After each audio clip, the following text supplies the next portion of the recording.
All right, so are you ready to dive into China's digital transformation? I am. Excellent. We've got these reports on 4 companies, and they are really leading the charge here. Geely, DAS Security, H3C Technologies, and then Qualian Technology. And, what we found is they're not just, keeping up with the trends, they're actually creating the trends. Yeah. What's really kind of striking to me is that these companies each represent like a key aspect of China's overall digital strategy.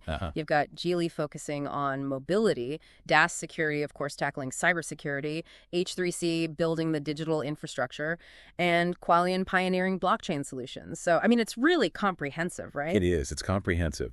Let's start with Geely. We know them for cars, but they're turning into like this comprehensive mobility company, and it's really quite remarkable.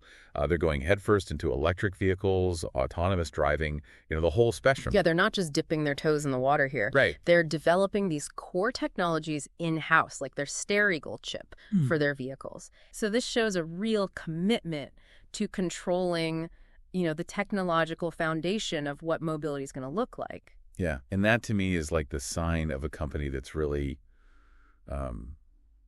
serious. About where they're going.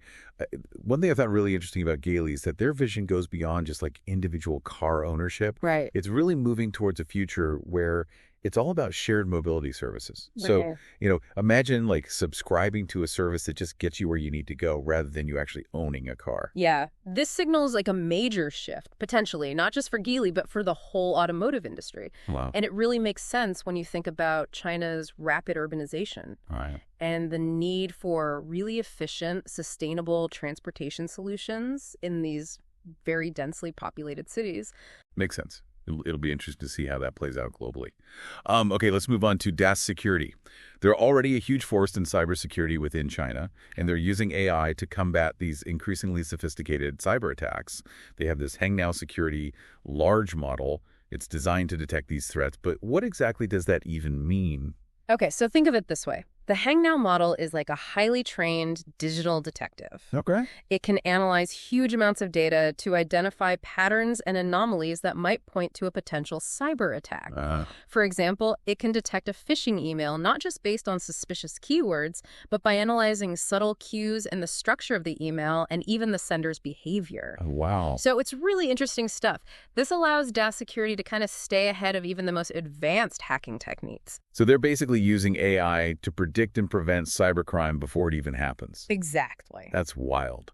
But going global, presents its own challenges, doesn't it? Yeah. Oh, absolutely. There are a lot of challenges they need to overcome. They need to comply with all these different countries' regulations, overcome potential biases against Chinese tech companies, compete with these well-established U.S. cybersecurity giants.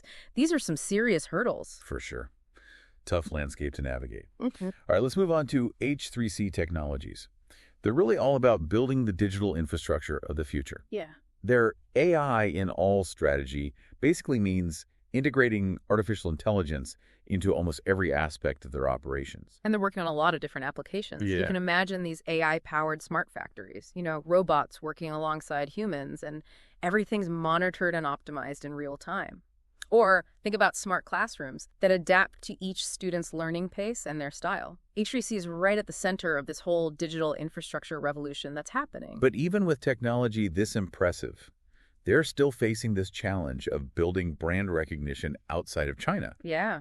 They're making progress in markets like Singapore, but it's a long game. Yeah, it raises the question, right? Can a company like H3C gain the global trust that it needs to really compete on a global scale? Right. It's not just about having the cutting edge technology. It's also about building that perception and those relationships. Yeah, absolutely. Trust is a big thing. Yeah. All right, let's move on to our last company here, Qualian Technology. They're really deep into the world of blockchain, developing platforms for industries like finance and supply chain management.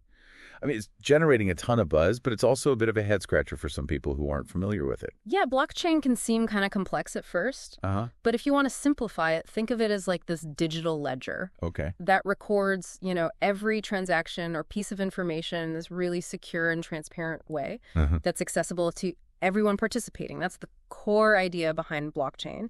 And Qualian is using this technology to create solutions that boost efficiency, reduce fraud, and foster trust. So, for example, in a supply chain, blockchain could let you track a product's journey, like all the way from the factory to the store shelf, Right. ensuring transparency at every step of the way. Exactly. Exactly. It has the potential to completely revolutionize how industries operate. But, there are some challenges. Sure. One of the big ones is scalability, making sure the technology can handle huge volumes of data efficiently. Right. Then you've got these regulatory uncertainties because different countries are still figuring out how to create clear frameworks for blockchain. And then on top of all that, there's the skepticism Oh, yeah. that surrounds pretty much every new technology. Getting people and businesses to embrace blockchain and see its potential, well, that's a process. For sure. And, Quellian's close relationship with the Chinese government, it helps them navigate regulations in China, of course. But in other markets, it could be a bit of a concern. Yeah. Yeah, it's a complex dynamic for sure. So we've explored these 4 companies, Geely, DAS Security, H3C Technologies, and Quellian Technology. Each of them is really pushing the boundaries of innovation in their own ways. What does all of this tell us about China's overall innovation strategy? Well, if we take a step back and look at the common themes that connect all these companies, you see this real emphasis on developing their own technologies instead of just relying on external sources. Right. They're also strategically forming partnerships both within China and globally. And I think most importantly, they're really adaptable. Like, they're ready to shift gears to respond to all of these evolving market dynamics. It's like they're playing this long game, right? Yes. Carefully positioning themselves to become major players on the global tech stage. Exactly. And remember, these 4 companies are just a glimpse into something much bigger. China is building this whole ecosystem of innovation, investing tons in research and development, and creating an environment that encourages tech startups. So they're not content with just being like a manufacturing powerhouse anymore. They're going for leadership in tech. That's right. And their ambition is backed up by action. It's not just talk, they're doing it. And that's what makes China's digital transformation so fascinating to watch. It really is. But let's bring it back to our listener for a second here. Why should someone outside of China care about what's happening over there? Well, because China's digital transformation has implications way beyond its borders. These technologies that they're developing and the strategies that they're using are likely going to impact so many things, from the products we buy to how we work. It could even change the structure of the global economy. Wow. It's like a ripple effect starting in China. Yes. And then spreading out to touch every part of the world. So these ripples, as you put it, they're reaching us all, right? What does that mean for individuals and businesses, the people who want to be ready for all of this change coming from China? Well, I think awareness is key.